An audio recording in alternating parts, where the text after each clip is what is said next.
Today's news. Scandal over minister's son.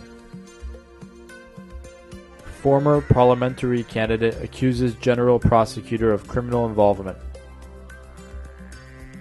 Monopoly on livestock imports. Conference on military journalism.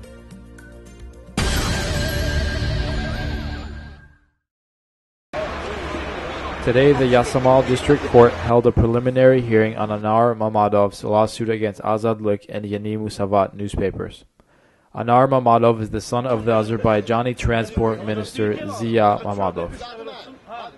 Journalists were not allowed in the courtroom. Representatives of the defendant protested against this ban, but the plaintiff's representatives were happy to let it stand. Judge Elchin Gurbanov announced that only the legal representatives of the defendant and plaintiff could attend the hearing. The representatives of the defendant left the courtroom to clarify this issue with the chairman of Yasamal District Court. In the meantime, the judge changed his mind and declared the hearing open. He then postponed it to December 10th, citing the absence of the defendant's. Members of Dalga Youth Movement, employees of Yeni Musavat and Azadlyk newspapers staged a protest in front of the court during the hearing, shouting slogans like 1 million Azerbaijani manat to eat bear kebab, 100 manat for a pensioner. Don't force the newspapers to pay for your bear kebab. And Ziya Mammadov put an end to enmity with the press. Mammadov appealed to the court, citing personal humiliation and damage to his business reputation that was caused by a newspaper article that claimed he had eaten bear kebab for the price of 1 million manat. The article was published in Azadlyk on the 1st of July and Yeni Musavat on the 2nd of July in 2010. He is also protesting against another article called Sheikh Expelled Anar Mammadov from Dubai, which was published in Yeni Musavat on the 14th of September in 2010. Mammadov is demanding 250,000 manat compensation from each newspaper. In the first article, it was reported that at a rest stop in the Gabala region, Anar Mammadov spotted a bear and ordered the nearby restaurant to prepare it for him to eat. He promised to pay 1 million manat. The second article claimed that Anar Mammadov and his friends were deported from Dubai for antisocial behavior.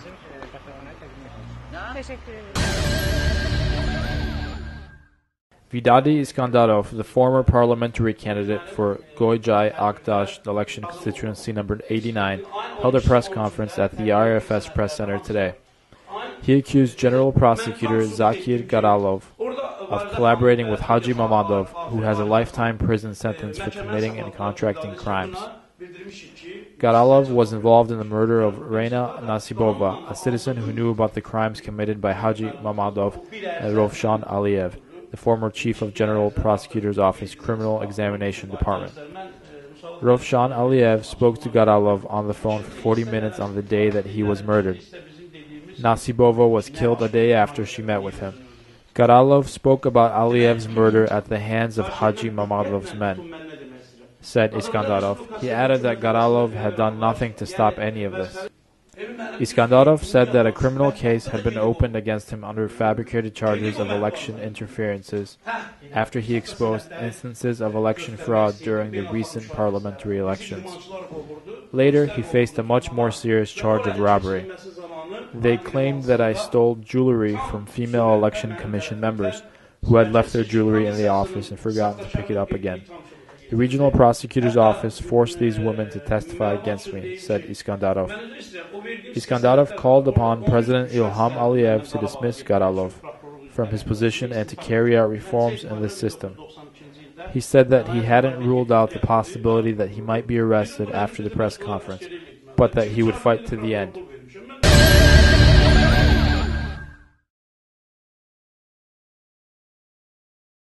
Entrepreneur Mahmoud Tagiev held a press conference today to discuss import monopolies in Azerbaijan. At the conference, it was mentioned that despite government claims for the development of social entrepreneurship, the sector remains under monopoly.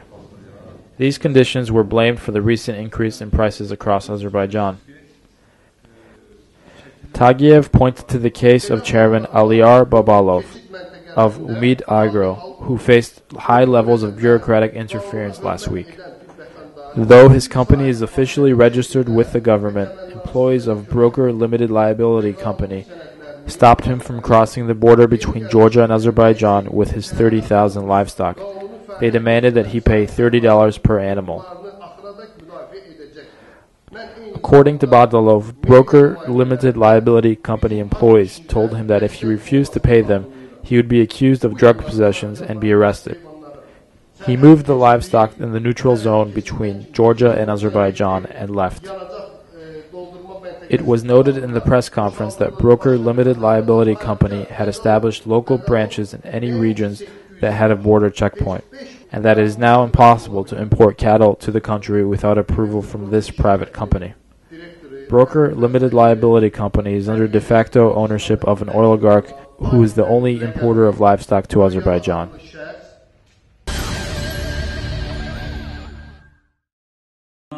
Conference on Military Journalism. The Military Journalists Public Union held a press conference today as part of the Improvement of Combat Journalism project supported by the Open Society Institute Assistance Foundation. Project Director Lieutenant Colonel Uzair Jafarov spoke about the goal of the conference and noted the importance of raising awareness about reforms in Azerbaijan's security and protection sector. Jafarov said that the development of this type of journalism is very necessary in Azerbaijan. Better training for journalists in this sector will play an important role in increasing transparency on the military budget, access to information for the press, and the effectiveness of anti-military corruption lobby in military structures, and the supervision of civilians on the security and defense field. Representatives of the Azerbaijan Security and Defense Public Association joined the discussion.